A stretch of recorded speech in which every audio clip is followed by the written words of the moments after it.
that this face was a smile. This is not a smile. Yeah. I am dead serious. Yeah. And they're just entitled rich guys with a credit card who think that they can do whatever they want. And I'm just like, okay, so put your shirts on and pay your bill and leave. And leave. And the one guy, while he was still half naked, and my male manager came over, still added his presence, and even then it still took them a few minutes to like get their crap together. He goes, listen, we're not offending anybody. And I looked at him and I was like, I am offended. I am offended. Hi, I am a person. I don't care that I'm your server. I am offended. You've asked for my phone number. At one point when I gave them the receipt, the guy's like, oh, is your address on it? And I'm like, do you actually ask women this? Like, who are obligated, like I'm obligated to stand here and do a freaking job, and you are just cross, and I had told them multiple times they crossed the line. Like, and so after 10 years, I decided I'm not gonna be nice about it anymore. I don't care. And my manager, bless his soul, we call it firing customers because they're regulars, they come back often. He's like, so we have a case here. He's like, if you would like me to fire them, I will. He's like, it's absolutely not okay. He's like, I'm still gonna talk to them about it regardless, because he has their information, he has their number. But they came back twice to just like try and come back, and I was working and I was like, what are you doing? No. And they're like, oh, we don't know what you're talking about. And I was like, yes you do. And then because the next day he had texted one of the servers who he knows on a personal level, and was like, oh, please tell Cass that we're sorry for our behavior last night.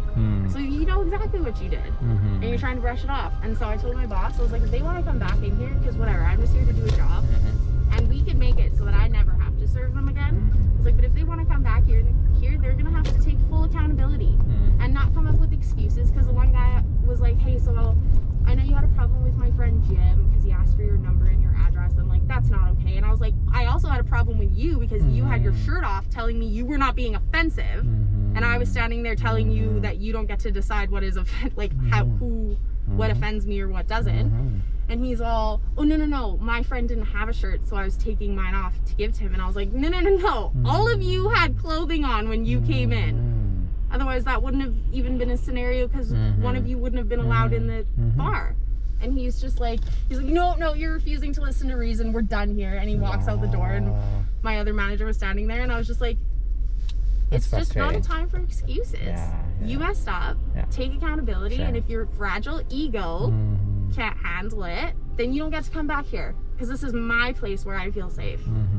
And the one inherent right that I have as a minimum wage paid person, as a server, is I get to refuse the right to serve anybody for any reason at any time, and that's the only right that I have.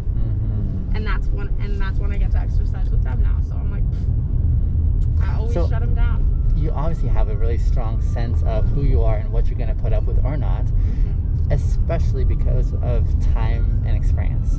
What would you be saying to new girls in your situation who are also attractive and I don't know, like, it seems like these guys operate on the privilege of, I've got cash to throw around and that makes me accessible. I'm not sure what that makes sense. Anyway, what would you say to like new girls? Well, a lot of them will be like, oh my god, that guy was really creepy, and I'm like, what did he say? Did you want me to go and talk to them, or do you want to go a manager to go and talk to them? And it's really important that I'm like, that I let them know that it's totally fine to play into stuff like that, because if they're gonna do this, and it's like the culture that is around the industry, and we have an opportunity to make money off of it, I think that you should, within the safety of your boundaries.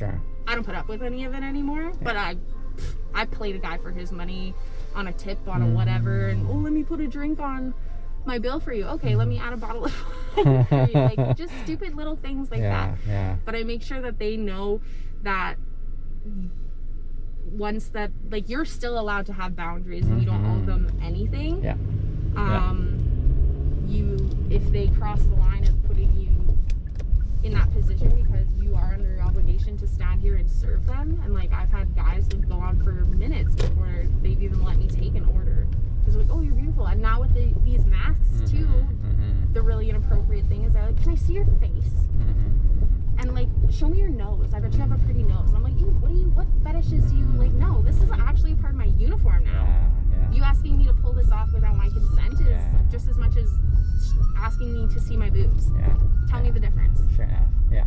Right? And they're all almost like ooh, objectifying you. And I'm like, no, and like you're allowed to play into it if you want to, but know that like that is your territory. I have one more minute with you. I'm gonna ask you a question. Please say no if you don't feel comfortable. That's a legitimate answer, okay? So I would, great conversation, really fascinating. I would love to feature it for my followers if you're comfortable, but it's up to you though. Sure. Are you okay with that? Yeah. It's like you'll be on the internet, video-wise. Are you okay with that dynamic? Yeah. Okay, good. Just want to make sure that you're on board with that, because not everyone likes their privacy. Do you mind signing a consent form for me?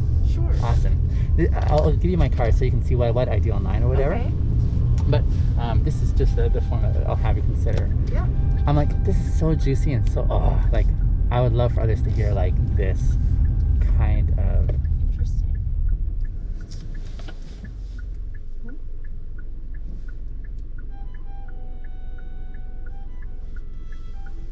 I had one more question I had, too. It was just, but I lost it. That's right.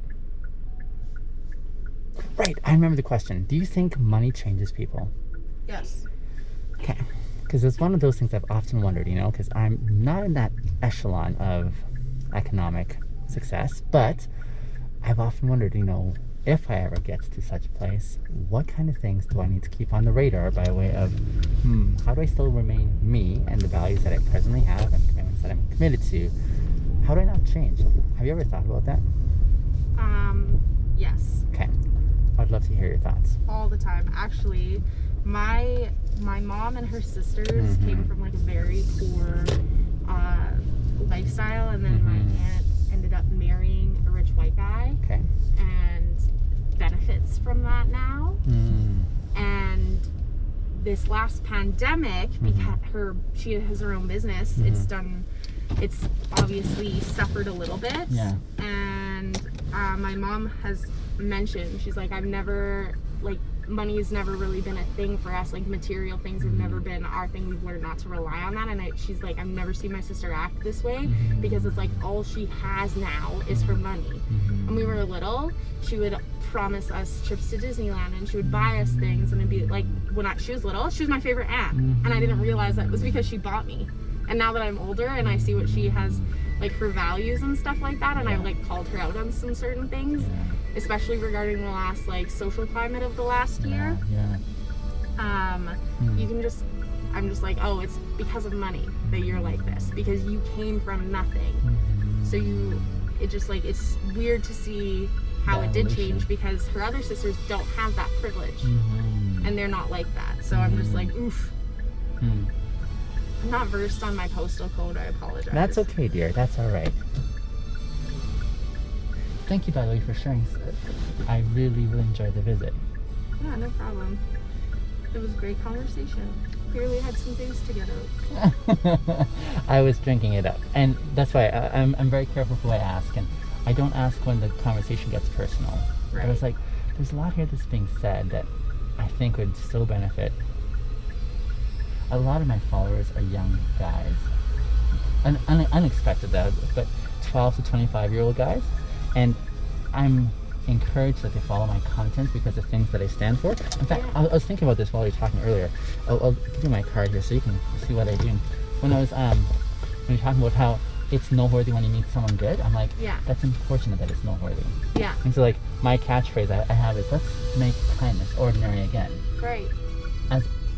As a way of saying it's unfortunate that it's unusual. Yeah. And so, true. Absolutely true. I so loved it. Oh my god, it was so nice to meet you. Yeah. I'll definitely follow up. Where do you work? I just work at local right here. Sure. Okay. Yeah. I'll look out for you, Elaine. Okay, awesome. Thanks so much. Bye, Cass. Me too.